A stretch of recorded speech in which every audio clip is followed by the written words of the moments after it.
किसी कार्यक्रम में अगर नेहरू जी के नाम का उल्लेख नहीं हुआ तो कुछ लोगों के बाल खड़े हो जाते हैं, उनका लहू एकदम गर्म हो जाता है कि नेहरू जी का नाम क्यों नहीं दिया। आदरणीय सभापति जी, मैं बहुत आश्चर्य होता है कि चलो भाई हमसे कभी छूट जाता होगा नेहरू जी का नाम, और छूट जाता होता होगा हम ठीक भी कर लेंगे क्योंकि वो देश के पहले प्रधानमंत्री थे। लेकिन मुझे ये समझ नहीं आता है कि उनकी पीढ़ी का कोई व्यक्ति नेहरू सरनेम रखने से डरता क्यों है। क्या शर्मिंदगी है नेहरू सरनेम रखने से? क्या शर्मिंदगी है? इतना बड़ा महान व्यक्तित्व अगर आपको मंजूर नहीं है, परिवार को मंजूर नहीं है, और हमारा हिसाब मांगते रहते हो। आदरणीय सभापति जी,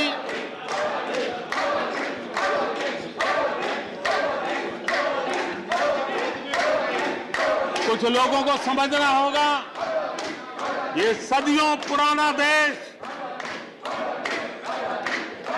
सामान्य मानवी के पसीने और पुरुषार्थ से बना हुआ देश, जन जन की पीढ़ियों की परंपरा से बना हुआ देश है। ये देश किसी परिवार की जागीर नहीं है। हमने मेजर ध्यानचंद जी का नाम पर खेल रत्न का पुरस्कार कर दिया। अंडमान में नेताजी सुभाष के नाम पर, स्वराज के नाम पर हमने द्वीपों का नामकरण किया। हमें गर्व हो रहा है।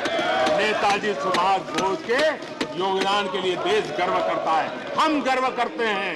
इतना ही नहीं, जो लोग आए दिन हमारे देश की सेना को नीचा दिखाने का मौका नहीं छोड़ते, हमने इन द्वीपों को परमवीर चक्र प्राप्त करने वाले सेनानियों के नाम कर दिया।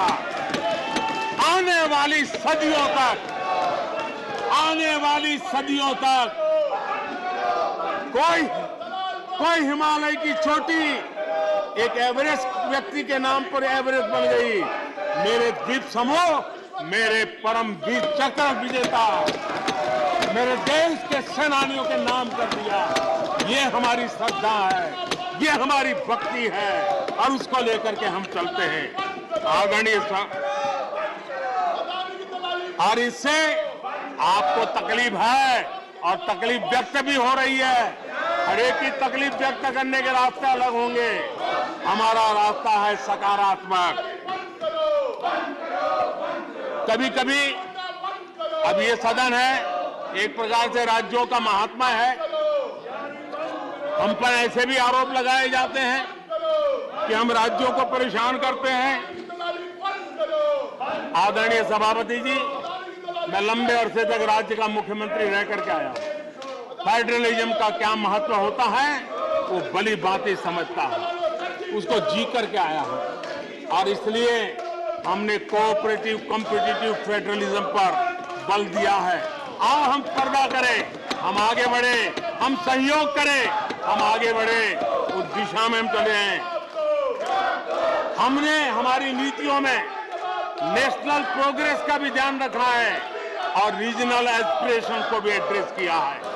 National progress and regional aspiration, इसका परफेक्ट कॉम्बिनेशन हमारी नीतियों में दिखा है, क्योंकि हम सब मिलकर के 2047 तक एक विकसित भारत का सपना पूरा करने के लिए चल पड़े हैं। लेकिन जो लोग आज विपक्ष में बैठे हैं, उन्होंने तो राज्यों के अधिकारों की धज्जियां उड़ा दी। जरा मैं कच्चा चिट्ठा आज खोलना चाहता हूं।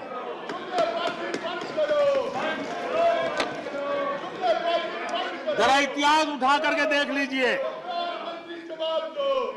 वो कौन पार्टी थी, वो लोग कौन सत्ता में बैठे थे जिन्होंने आर्टिकल 356 का सबसे ज्यादा दुरुपयोग किया।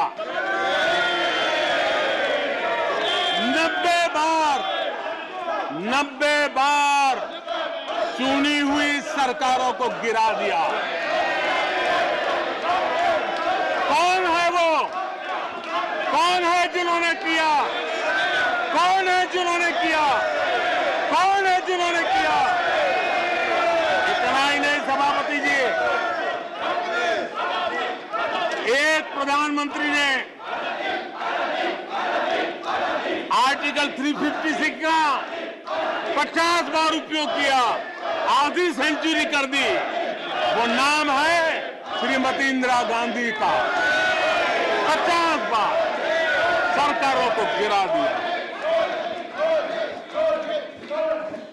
केरल में आज जो लोग इनके साथ खड़े हैं, जरा याद कर लीजिए, थोड़ा बार माइक लगा दीजिए। केरल में वामपंथी सरकार चुनी गई, जिसे पंडित नेहरू पसंद नहीं करते थे। कुछ ही कालखंड के अंदर चुनी हुई पहली सरकार को गढ़ते थे। आज आप वहां खड़े हैं, आपके साथ क्या हुआ था जरा याद कीजिए। आदरणीय सभापति जी, जरा डीएमके के मित्रों को भी बताता हूं, तमिलनाडु में एमजीआर और करुणानिधि जैसे दिग्गजों की सरकारें, उन सरकारों को भी इन्हीं कांग्रेस वालों ने बर्खास्त कर दिया।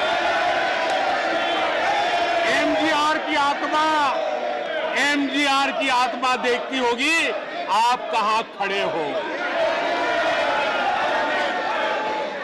यहां पर पीछे बैठे हैं इस सदन के वरिष्ठ सदस्य, और जिनको मैं हमेशा एक आदरणीय नेता मानता हूं, श्रीमान शरद पवार जी। 1980 में शरद पवार जी का आयु 35-40 साल की थी। एक नौजवान मुख्यमंत्री महाराष्ट्र की सेवा करने के लिए निकला था, उनकी सरकार को भी गिरा दिया गया और आज वो वहां है।